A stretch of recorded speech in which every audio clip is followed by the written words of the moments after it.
5, 4, 3, 2.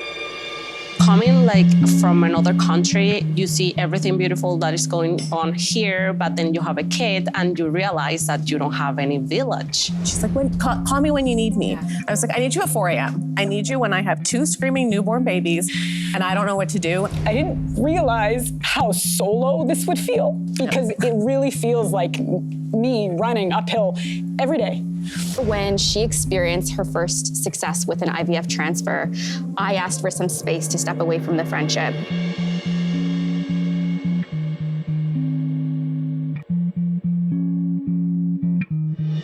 When we discussed motherhood and anger on the show, one of the themes that really seemed to emerge was anger around this idea of the village ceasing to exist.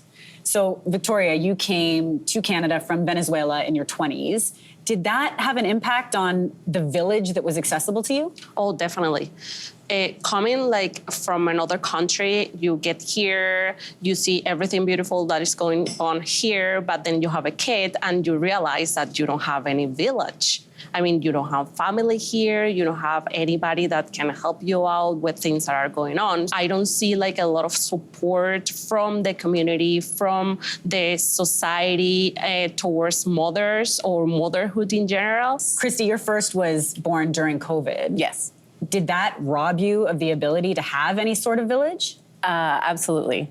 I got pregnant in December 2019, so everything was going as planned and it was perfect. And then the pandemic hit and I was 20 weeks pregnant and all of a sudden everything was taken away from me. So visits with my OBs and my midwives, even my ultrasounds, I did that all by myself.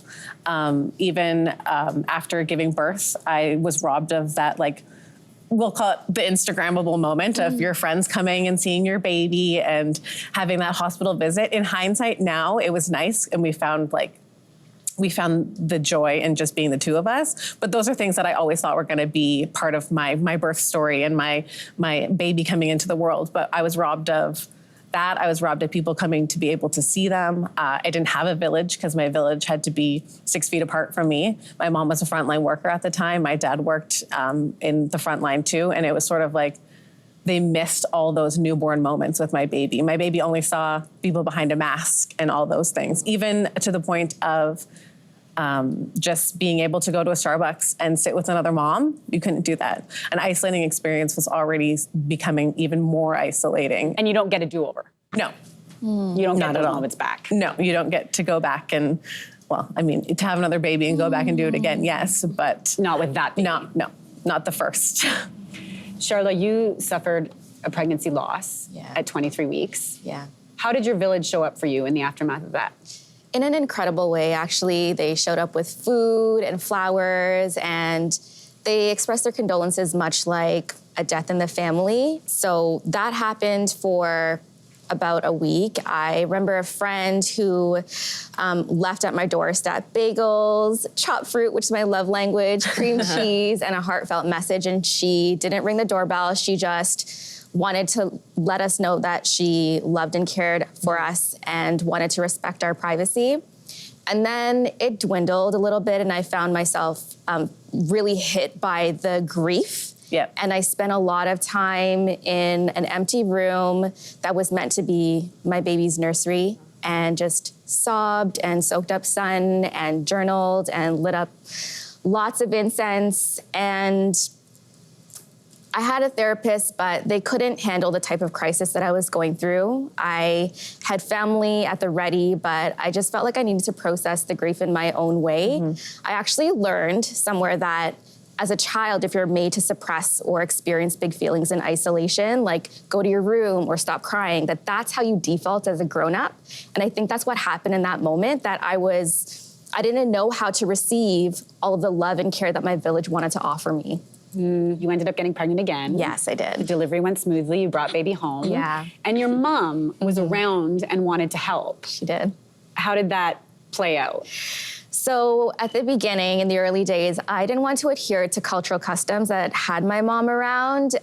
In my culture, I'm South Asian Tamil. It is commonplace for, if your mom's in the picture, she spends like the first few weeks postpartum with you to take care of you and baby. But because I had 5 years of infertility and loss, and it was such a public experience and there wasn't much privacy afforded to me, I wanted that privacy in those early days. And so when I told her that was my stance, I had to mother her out of her big feelings. She was hurt. I love her. I have a wonderful relationship with her, and she's very much involved in my baby's lives now. But in the early days, I wouldn't have done it over any differently. Well, you birthed a mother that day too, right? Like that's what I always, like you are learning how to be a mom in those early days, which is something that I hadn't thought about. So having to mother your mom while you're learning to become a mom, it's an interesting... Well, she's also trying to mother you still. Yes, It's like yes, this crazy yes, trifecta. yes. When I think about the village, an analogy often comes to mind, and it's that I'm running this never-ending marathon, and I don't actually know if I want there to be a finish line or not, because parts of it are beautiful. Oh, yeah. And parts of it are so steep and so hard. And I have an amazing support system, and they all have signs on the sideline. They're like, go, Kate, you got this. They're willing to spray me with water if I need hydration every once in a while. But there's very few people who are willing to step in and run a few kilometers for me so I can catch my breath. And I didn't realize how solo this would feel. And I have such great people in my life, and I don't know, like, is it on me to ask for help? Like, are you guys good at asking for help? Because it really feels like me running uphill every day. Particularly me, I am very good asking for help. I am. You don't even have the help to ask for. That's the worst part. Exactly. So that's exactly the point. I've never been that type of people that do not ask for help. If I do see that I need somebody to help me out, I will go to the person that I think it's going to be like a good fit for that. But I find myself like in this isolation here. And what I mean isolation, it's like no family, which is usually the people that you are going to try to reach out. So I've had to build like a group of friends here, but it's not the same because they are also in the same journey as I am. So they also have small kids. So they are willing to help out, but just as much as they can. I mean, you have, 3 kids under 4, including twins. Are people offering help? They try to offer help, but it's the same trying to navigate, how do I help you? What do I do? And sometimes it's more of a hindrance than anything because you're like, well, can't you just be in my brain and help me figure this out? But you're also trying to figure out how to navigate your day-to-day every single day. And sometimes an added person just is not necessarily helpful. But I remember being in like the thick of newborn days and people were like, how can I help you? And I asked my aunt, she's like, call me when you need me. I was like, I need you at 4 a.m. To be completely honest, I need you when I have 2 screaming newborn babies and I don't know what to do and I need another hand. Mind you, yes, I have a husband and he was great and he was there, but there's still 3 babies crying, potentially the toddler, so it was just... And I find it hard to ask for help because I want things done my way. And I think that's a really hard part too, is that trying to find the people who are willing to help, but be quiet and on your terms and sort of keep the chaos the way that you know how to sort of wrangle all of it and not be a hindrance at the same time, which it's hard to find good word. It is. Well, I feel like I'm picking up babysitters everywhere. I'm not like going on dates picking up romantic partners. I am now picking up babysitters. Like the other day, I never get to go shopping anymore. And the other day, my son, he ran around at the park like a dog. You tire them out, you know what I mean? I put him in the stroller, the little one, walked in the store, I had 20 minutes, and some cashier comes up, and she's really good with him. She looks like she's young 20s. I was fully checking her out as a potential babysitter. Everything's a job interview. And she tells me, she's like, I'm studying to be an ECE. So immediately I'm like, check. So I have this subject. Like within a minute, I'm like, do you live around here? Like, do you babysit? So she gave me her number. I was so excited. My husband, this is the most jazzed he's been in 5 years. I was like, I found a babysitter. I texted her. I said, do you have any references? Like, I will book you tomorrow. And then she ghosted me. She never got back to me. Yeah, so It's anyway, like dating. I'm on the hunt. Too strong. Too quick. It was too good. Too quick. Yeah. Something else that when I think about the village, I think about is the changing nature of friendships. Mm-hmm.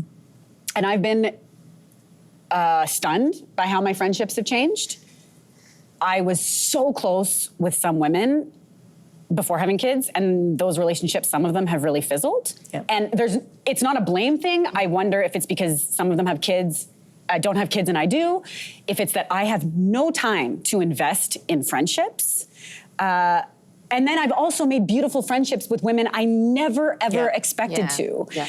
Kristy, how have your friendships changed? I have my close group of friends, but I was always the person who reached out and checked in on people, and now I just don't have time. So it's like, unless we're reciprocating, that friendship is dwindling, or even distance is now playing a factor. It's like, oh, I'd love to get the kids together. Well, I'm not bringing my 3 kids 2.5 hours away for a play date. Like, I love you, you're my friend, but so the day-to-day, even the month-to-month, or like the semi-annually check-ins are kind of becoming more of the norm. And like, I'm living in absolute chaos every single day of my life, and no one understands that at all. And it's isolating because you can't explain it to people unless like I send a video and I'm like, this is my day-to-day every day, and it's debilitating. So it's hard. It's hard to care about what's going on in your house, let alone any friendship that's happening externally. I'm very grateful for my twin community because they get it. And my twin community with a toddler, they have been my absolute saving grace.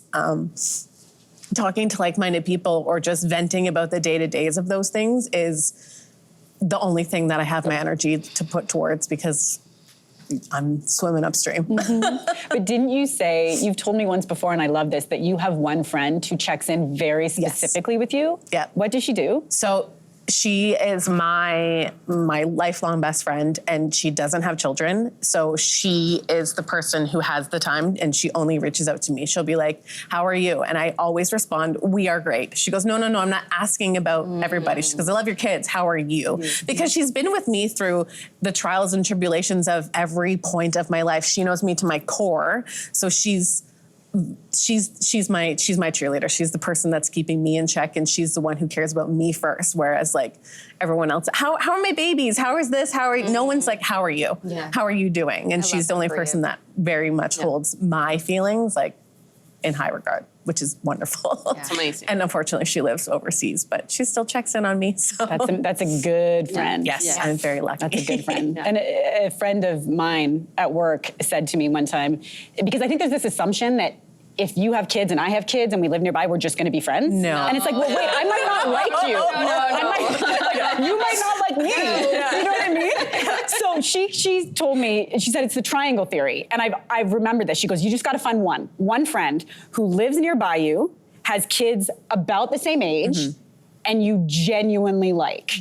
And I think having one friend like that, just one, it makes the days better. I hate going to parks by myself. I hate it. Yeah, we talked about parks. I can't stand it. But when I go with one other friend who I genuinely like, it is that much better. And it sounds so insignificant, probably and trivial from the outside, but when you spend 68% of your days at parks, I would rather go and speak to another adult. Yeah. See, people don't talk to me at parks because I'm chasing so many children around that they're like, she's got too much going on. Like we're not do not engage. Yeah. There's no time for chatter. It's not happening. And something else that I think plays into friendships is when one person gets pregnant and a friend can't get pregnant or struggles to get pregnant. And Sharla, you went through 5 years of IVF. Yeah. How did that impact your friendships? I mean, my friends who weren't going through infertility didn't get it. It wasn't fruitful. So I ended up joining a support group. And it was comprised of mamas who were going through their own infertility journeys. And I made an incredible friend. She ended up experiencing success with IVF and I hadn't. But we had this mutual understanding that we would openly communicate and give each other space if we needed, if somebody was in the journey of trying to conceive at a different point than I was. And it was because we deeply understood what it felt like to want something so badly, try so damn hard to have it, but have zero control over when or if you would ever have a baby in your arms. Yes. And so I remember when she experienced her first success with an IVF transfer, I asked for some space to step away from the friendship. And then when I got pregnant spontaneously and naturally, she swooped right back into my life, no hard feelings, no nothing. And she came with all of the hand-me-downs and was ready to just embrace the whole experience. And then the tables turned. I got pregnant with my second child, and she was struggling with secondary infertility. And so she asked for space to step away and process it. And then she came back to me, and it's just this beautiful, grown, mature, unconditional, loving relationship that I think is just grounded in empathy and understanding that even though I love this person so much, when they experience success with trying to conceive, I cannot help but question if it's ever gonna be me. Totally. And that is something that I think just allowed us to ebb and flow in our friendship. And it is probably one of the biggest gifts that I had in that really trying chapter in both of our lives. I'm glad that you mentioned IVF because I also wanted to ask you about IVF. You went through IVF, you now have your son, but you also mentioned that you don't have much of a village here.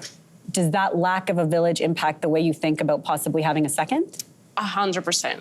Like the fact that I do not have like a very good support system here, it's definitely playing a big role on me, like questioning if I am going or not going to have a second child. Because if I am finding myself right now struggling with how am I going to keep doing this with this one, what happens when I have another one? Like, am I going to be capable?